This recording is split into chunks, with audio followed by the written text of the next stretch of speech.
ప్రభుత్వానికి, అఖిల భారత స్థాయిలో ఉన్నటువంటి మేడం సోనియా గాంధీ గారికి, అఖిల భారత కాంగ్రెస్ నాయకులందరికీ కూడా ఈ వేదిక నుంచి మేము విజ్ఞప్తి చేస్తా ఉన్నాం. ఏమిటంటే తెలుగుదేశం పార్టీ, బీజేపీ పార్టీ ఈ రెండు కూడా కులతత్వ మతతత్వవాద పార్టీలు నెత్తిన పెట్టుకున్నటువంటి వర్గీకరణ సమస్యని, దేశంలో దళితులందరినీ చీల్చేటటువంటి వర్గీకరణ సమస్యని, ఎస్సీ ఎస్టీల యొక్క రాజ్యాంగ హక్కుల్ని నాశనం చేసేటటువంటి ఈ వర్గీకరణ సమస్యని కాంగ్రెస్ పార్టీ కూడా ఎందుకు నెత్తిన పెట్టుకోబోతా ఉన్నదని మేము ఈ యొక్క వేదిక నుంచి ప్రశ్నిస్తా ఉన్నాము. ఎవరైనా వర్గీకరణ గురించి అడిగితే అది మాకు సంబంధించినటువంటి విషయం కాదు, దళితులను చీల్చడం మా పని కాదు అని కాంగ్రెస్ వాళ్ళ పైన స్పష్టంగా చెప్పాలని మేము కోరుకుంటా ఉన్నామని ఈ సందర్భంగా మీరు తీర్మానం చేస్తా ఉన్నాం.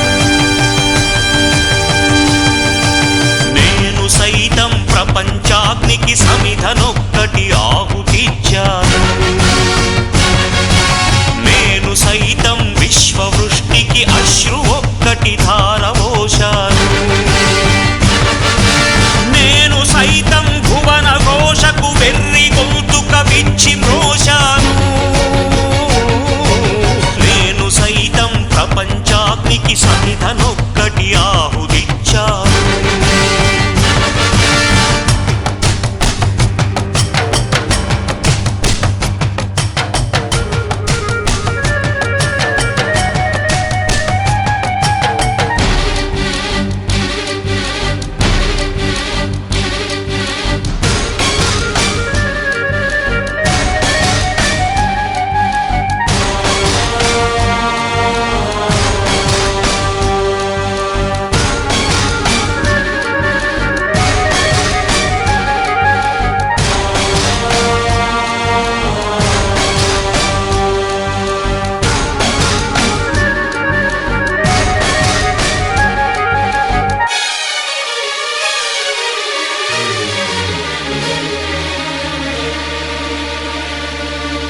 అగ్నినేత్రమహోగ్రజ్వాల దాచినావో రుద్రుడా, అగ్నిశిఖలను గుండెలోన అణచినావో సూర్యుడా, పరశ్వథమును చేతబూనిన పరశురాముని అంశవా, హింసగణ జగధ్వంస రచనను చేసిన